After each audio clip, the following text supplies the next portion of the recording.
Welcome to Wisdom-Trek with Gramps. I am Guthrie Chamberlain, and we are on day 2840 of our trek. The purpose of Wisdom-Trek is to create a legacy of wisdom, to seek out discernment and insights, and to boldly grow where few have chosen to grow before. The title for today's Wisdom-Trek is The Ayin of Anticipation, Eyes Straining for Cosmic Justice. In our previous episode, on this grand expedition, we navigated the 15th stanza of Psalm 119, the Samekh section. We witnessed the psalmist draw a hard, unyielding boundary line in the sand. He declared his absolute hatred for divided loyalties, and he begged the Creator to prop him up, acting as a sturdy pillar and a protective shield against the relentless pressure of a compromised culture. We learned what it means to tremble in the holy, bristling awe of God's justice, realizing that the sovereign Lord will ultimately skim the wicked off the earth, just like dross is skimmed from a boiling crucible of silver.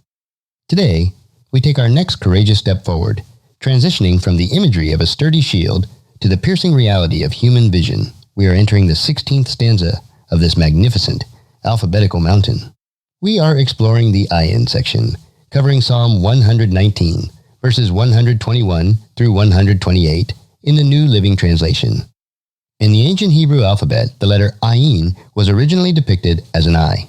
It represents seeing, perceiving, understanding, and even weeping. This visual imagery is woven perfectly into the very fabric of this stanza. The psalmist is standing on the edge of his endurance. He is looking out at a world that is deeply broken, straining his eyes to see the promised rescue of Yahweh. He is begging for the spiritual vision, the discernment, to understand the cosmic blueprint, and he is watching with righteous indignation as the rebel forces violate the Creator's laws. Let us step onto the trail, open our eyes, and learn how to watch for the intervention of the King. The first segment is the plea for a cosmic guarantor. Psalm 119, verses 121 and 122. Don't leave me to my enemies, for I have done what is right and just. Please guarantee a blessing for me. Don't let the arrogant oppress me. The stanza opens with a bold, legally framed petition. The psalmist stands before the throne of the universe, and he submits his record for inspection. I have done what is right and just. This is not a boast of sinless perfection. In the ancient Israelite worldview, doing what is right and just meant maintaining covenant loyalty. It meant that, despite the overwhelming pressure to adopt the idolatrous practices of the surrounding pagan nations, the psalmist had maintained his integrity. He had refused to participate in the corrupt, oppressive systems governed by the rebel gods of the divine council. Because he has maintained his allegiance to Yahweh, he asks for the reciprocal protection of the covenant. Don't leave me to my enemies. He then makes a fascinating, highly specific request. Please guarantee a blessing for me. The Hebrew word translated as guarantee is arab, which means to act as a surety, to pledge, or to co-sign. In the ancient commercial world, if a person owed a massive debt they could not pay, or faced a powerful opponent they could not defeat, a wealthier, stronger individual could step in as their surety. The guarantor would place their own reputation and their own assets on the line to protect the vulnerable person. The psalmist realizes that he is completely outmatched by his enemies. The arrogant individuals oppressing him are not just schoolyard bullies. They are the wealthy, powerful proxies of the dark spiritual realm. Therefore, he looks up to the Most High God and essentially prays, Lord, I need you to co-sign my life. I need you to step in as my cosmic guarantor. Put the infinite weight of your reputation between me and my oppressors so that they cannot destroy me. The second segment is the exhaustion of the watchman. Psalm 119, verse 123. My eyes strain to see your rescue, to see the truth of your promise fulfilled. Here we encounter the direct connection to the Hebrew letter Ayin, the eye. The psalmist confesses, my eyes strain to see your rescue. Other translations render this, my eyes fail, looking for your salvation. This paints a vivid, heartbreaking picture of spiritual and physical exhaustion. Imagine a watchman standing on the high wall of a besieged city. The enemy army has surrounded the gates. The food supplies are running out, and the watchman is staring out at the distant horizon, looking for the dust cloud of a rescuing army. He stares for hours, days, and weeks until his eyes burn, blur, and literally begin to fail from the sheer intensity of the vigil. This is the agonizing reality of living in the already but not yet phase of God's redemption. The psalmist knows that God has promised deliverance. He knows the character of Yahweh, but the waiting is taking a devastating toll on his physical body. He is straining to see the truth of the promise materialize in real time. It is a profound comfort to realize that the Bible does not gloss over the fatigue of the faithful. It is incredibly tiring to live a life of integrity in a world that rewards corruption. It is exhausting to keep your eyes fixed on the horizon of God's justice when the present moment is filled with the taunts of the arrogant. Yet, even as his eyes fail, the psalmist refuses to stop looking. He will not lower his gaze to the mud. He keeps his vision locked on the heavens, anticipating the arrival of the king. The third segment is the privileges of the servant. Psalm 119, verses 124 and 125. I am your servant. Deal with me in unfailing love, and teach me your decrees. Give discernment to me, your servant. Then I will understand your laws. In the midst of his exhaustion, the psalmist reestablishes his identity. Twice in these two verses, he declares, I am your servant.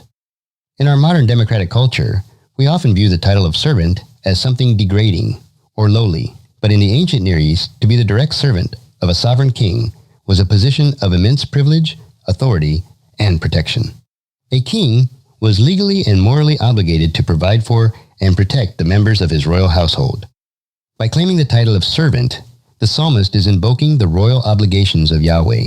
He is saying, Lord, I belong to your administration. I work for your kingdom. Therefore, deal with me in unfailing love. Here is our bedrock anchor word once again, hesed. He is not asking God to deal with him based on his own merit or his own strength, because his strength is currently failing. He asks God to treat him according to his loyal, stubborn, covenant-keeping affection. And what does this weary servant request from his master? He does not ask for gold, silver, or an immediate magical escape from his problems. He asks for education. And teach me your decrees. Give discernment to me, then I will understand your laws. The psalmist realizes that his physical eyes might be failing, but his spiritual eyes desperately need to be sharpened. The Hebrew word for discernment means to separate, to distinguish, or to perceive with clarity. He wants the ability to look at the chaotic, confusing events of his life and perceive the underlying cosmic architecture of God's plan. He knows that true comfort does not come from a change of circumstances. True comfort comes from a deep, profound understanding of the Creator's laws. The fourth segment is the courtroom demand for cosmic justice. Psalm 119, verse 126. Lord, it is time for you to act, for these evil people have violated your instructions. This single verse is one of the most remarkable, audacious prayers in the entire Psalter. The psalmist shifts from the posture of a weary servant to the posture of a prosecuting attorney in the divine courtroom. He looks up at the throne and declares, Lord, it is time for you to act. This is a direct, legal petition to the divine council. The psalmist is not being disrespectful, he is being intensely prophetic. He is surveying the cultural landscape, and he sees that the rebellion of the arrogant has reached a critical, unsustainable tipping point. He presents his evidence. For these evil people have violated your instructions. Literally, the Hebrew says, they have made void your Torah. They have not just broken a few minor rules. They have attempted to completely dismantle the cosmic order. They are legislating wickedness, celebrating corruption, and actively trying to erase the boundary lines established by the Creator. The psalmist knows that Yahweh is incredibly patient, slow to anger, and abounding in loving kindness. But he also knows that God is perfectly just, and he will not allow his universe to be permanently vandalized by the forces of chaos. The psalmist is ringing the alarm bell. He is crying out, Lord, the fabric of reality is being torn apart by the wicked. The honor of your name is at stake. It is time for you to gavel this court to order, step into human history, and execute your righteous judgment. The fifth segment is the superior economy of truth. Psalm 119, verses 127 and 128. Truly, I love your commands more than gold, even the finest gold. Each of your commandments is right. That is why I hate every false way. As he watches the wicked try to dismantle the laws of God, the psalmist's own affection for those laws blazes even brighter. He declares, Truly, I love your commands more than gold, even the finest gold. This is a profound statement about competing value systems. The rebel spiritual forces and their arrogant human followers operate on an economy of materialism. They believe that power, security, and happiness are found in the accumulation of the finest gold. They violate the instructions of God specifically because they believe that cheating, stealing, and oppressing others will will make them wealthy. But the psalmist has been granted the discernment he prayed for. His spiritual eyes have been opened. He looks at the finest gold the world has to offer, and he recognizes that it is ultimately cold, heavy, and dead. It cannot act as a cosmic guarantor.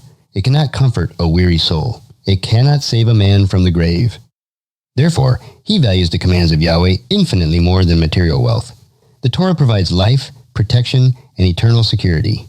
Because he has tasted the absolute purity and rightness of God's blueprint, he concludes the stanza with a fierce declaration.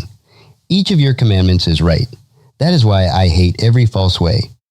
This ties directly back to our previous track in the Samekh stanza, where he declared his hatred for those with divided loyalties.